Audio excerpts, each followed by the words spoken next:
Welcome to D4's 10 Days of Prayer for 2020. From one prayer room to many prayer hubs in homes. We'll be praying through the lens of Isaiah 58 with our emphasis on verse 12. Restore old ruins, rebuild and renovate, make the community livable again. So settle in and enjoy your prayer hour wherever you've chosen your prayer hub or spot to be. Have your copy of Isaiah 58 verse 6 to 14 in front of you, and we'll be using the Message translation. We'll divide the hour into 3 sections. Each will have a few minutes input. Then you simply pray.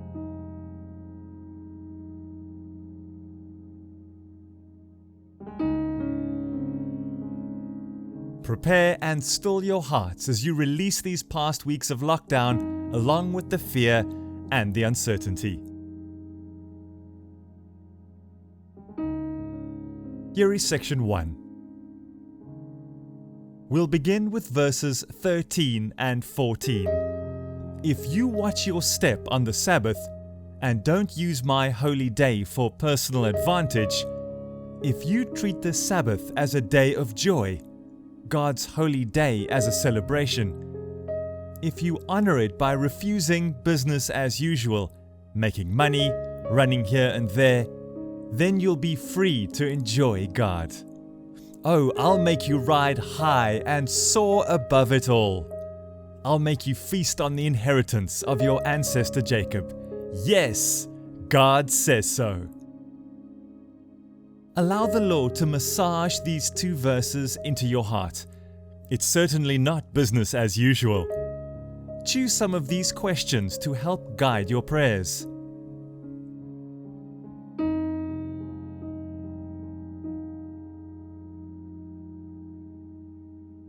How has life changed for you and your family in 2020, the year of perfect vision? What are you grateful for? What feelings are being stirred up in you during this time? How is God carrying you right now? Hit the pause button and spend the next 5 minutes in prayer as you reflect on these points.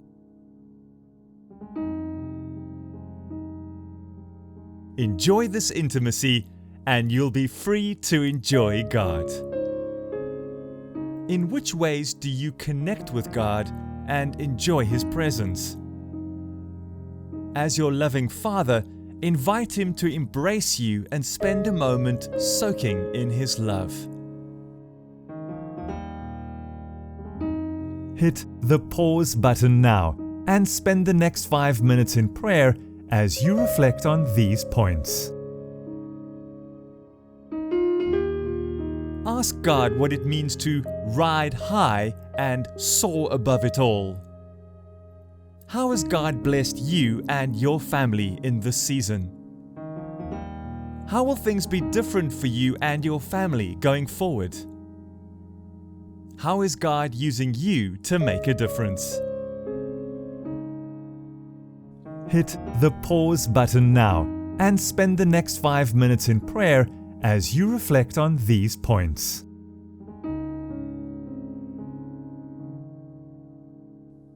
Feast on the inheritance as you spend this time with Him.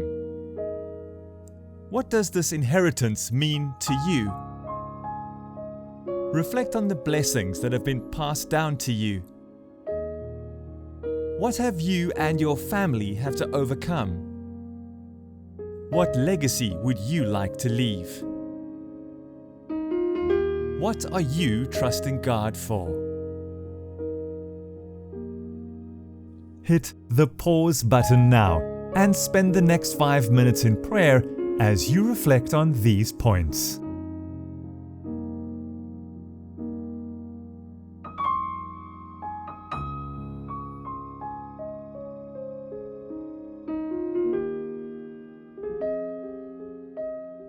Welcome to section 2.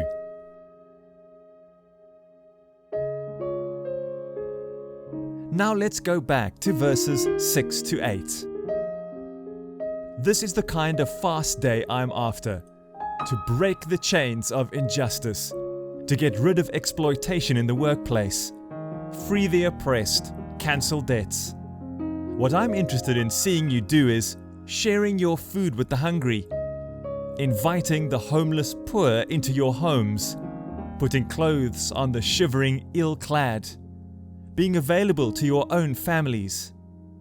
Do this, and the lights will turn on, and your lives will turn around at once.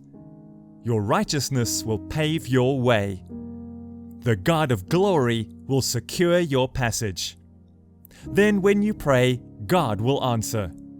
You'll call out for help, and I'll say, "Here I am." Our city is one of the most beautiful in the world, with thousands of churches, yet ranked within the top 20 of the most dangerous. For those of you who are praying further afield, what's your community like?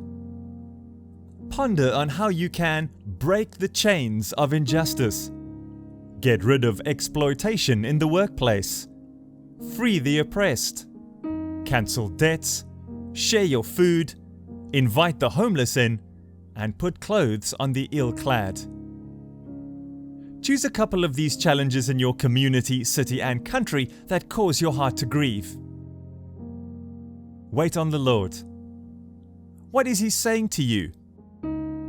Where does He want you to get involved? How can you begin or continue to live in this kind of fast? As you hear from God, pray into His direction and vision. Hit the pause button now and spend the next 5 minutes in prayer as you reflect on these points. Next, look at this verse, being available to your own families. How would you rate the health of your marriage? Immediate and extended family? Are you available to them? In this new normal, how can you go from merely surviving to thriving? Hit the pause button now and spend the next 5 minutes in prayer as you reflect on these points.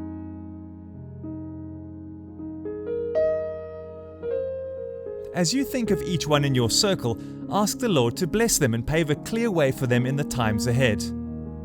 Pray into their emotional needs. Where are they struggling? What is being stirred up for them?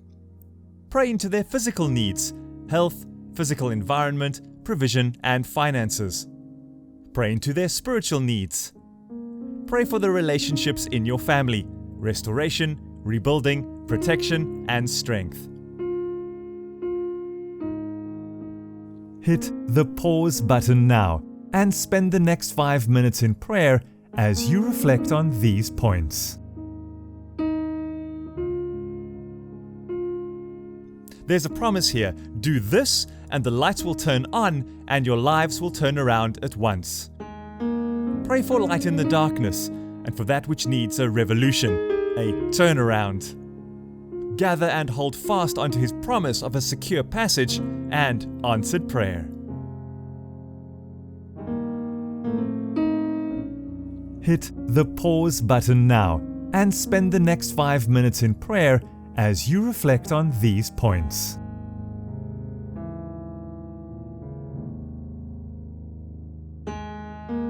Welcome to section 3.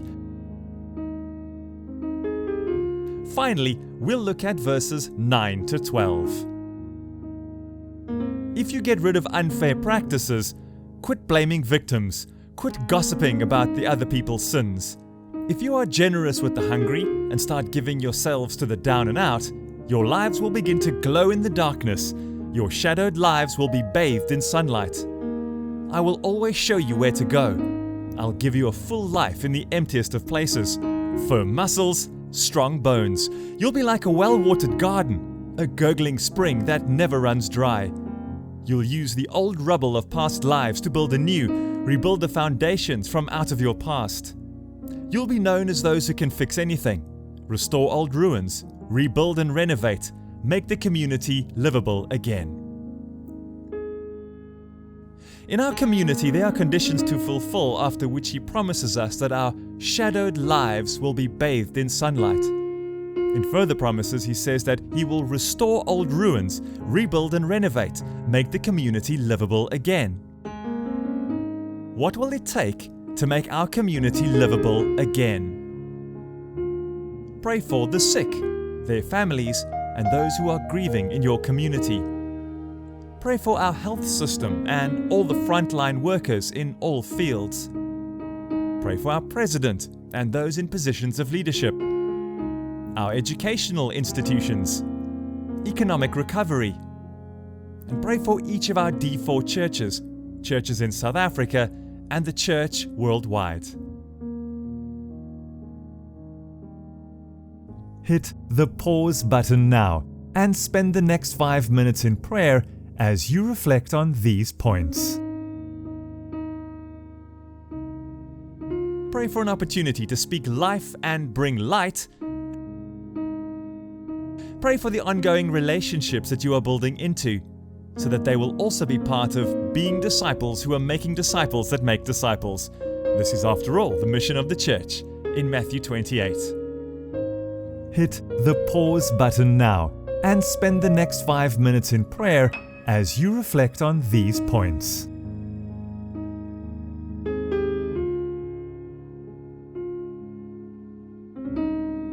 COVID-19 is a movement leading to isolation. Discipleship is a movement leading to connection and community. So to end, thank you for joining us in this prayer movement. As you end your hour of prayer, pray that we would be known as those who can fix anything, restore old ruins, and renovate, making the community livable again.